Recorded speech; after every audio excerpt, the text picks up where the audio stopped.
Fundamental സയൻസിൽ research ചെയ്യാന്ന് പറയുമ്പോൾ വളരെ ഓപ്പൺ മൈൻഡഡ് ആയിട്ട് നമ്മൾ കാര്യങ്ങളെ സമീപിക്കണം. ഇപ്പോ നമ്മൾ പണ്ട് കാലങ്ങളിൽ ക്ലാസിക്കൽ മെക്കാനിക്സ് അല്ലെങ്കിൽ ഒരു കുറച്ച് വർഷം ഒരു 100 വർഷങ്ങൾ മുമ്പൊക്കെയാണെന്ന് വിചാരിക്കാം.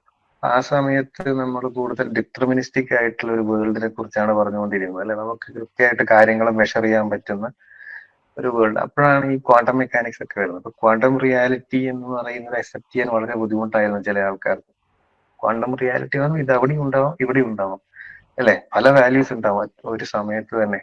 അപ്പൊ അങ്ങനെയൊക്കെ സംഭവിക്കും. അപ്പൊ ഐൻസ്റ്റീൻ വരെ അയ്യോ ഗോഡ് ഡസൻ പ്ലേ ഡൈസ് എന്നൊക്കെ പറഞ്ഞു.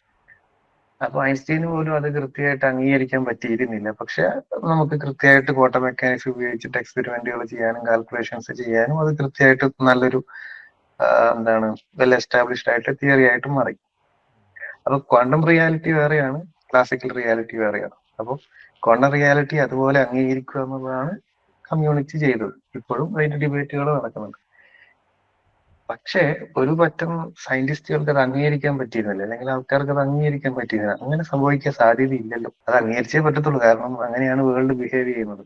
എന്ന് പറഞ്ഞതുപോലെ നമ്മൾ എപ്പോഴും ഒരു എന്താണ് ബബിളിന്റെ ഉള്ളിൽ നിന്ന് റിസർച്ച് ചെയ്യുമ്പോൾ നമ്മൾ പല കാര്യങ്ങളും അംഗീകരിക്കാൻ പറ്റാത്ത അവസ്ഥ വരും. അതുപോലെയാണ് ഈ ക്രിയേറ്ററിന്റെ കാര്യം. 1-2 വീഡിയോസിൽ കണ്ടു ഈ കുട്ടി ഇൻഫൈനൈറ്റ് ആയിട്ട് പുറകോട്ട് നമ്മളെ യൂണിവേഴ്സിന്റെ ബിഗിനിങ് ആണ് ബിഗ് ബാങ് എന്ന് പറയുന്നത് കേട്ടു. അത് ശരിയല്ല എന്നാണ് നമ്മളിപ്പോ ഈ വീഡിയോയിലൂടെ പറഞ്ഞത്.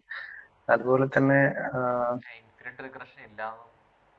ഇൻഫൈനൈറ്റ് റിഗ്രഷൻ നമ്മൾ ഇല്ല, അങ്ങനെ പറ്റില്ല എന്നൊക്കെ പറയുമ്പോൾ അതാണ് ഞാൻ പറഞ്ഞത്. ഇത് പണ്ട് കാലത്ത് ക്വാണ്ടം മെക്കാനിക്സിനെ കുറിച്ച് പറഞ്ഞതാണ്. അങ്ങനെ പറ്റത്തില്ല, അവിടെ ഇവിടെ ഒന്നും പറ്റത്തില്ല, ഇവിടെ തന്നെ ആവണം. അപ്പോ അത് അങ്ങനെയല്ല, അവിടെ ഇവിടെയും മാത്തമാറ്റിക്കലി പോസിബിൾ ആണ്. റിയാലിറ്റിയിലേക്ക് വരുമ്പോൾ ഏതെങ്കിലും ഒരു വാല്യൂ പിക്ക് ചെയ്യേണ്ടി വരും. പക്ഷെ ആ തിയറിയിൽ എന്തുണ്ട്, ഒരേ സമയത്ത് 2 പൊസിഷനിൽ പാർട്ടിക്കിളിന് എക്സിസ്റ്റ് ചെയ്യാൻ പറ്റും.